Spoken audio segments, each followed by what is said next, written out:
try to step on the Well, toes.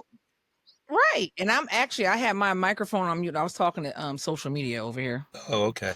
Telling them to leave us some questions if they had Okay, so any. let me pull up this video. Indeed, I appreciate you providing this video for us. Let's see. That's what's up. Here we go. All right, can you see it? Yeah. Yeah, get that out the way. Gonna hit play, okay? All right. Can you go to full Let me put screen? it.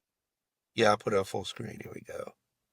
There we go. See the whole kitchen. So we have a little compost bucket on the counter. So as you're preparing your food, you get into the habit of, instead of throwing your scraps into the trash, we collect them.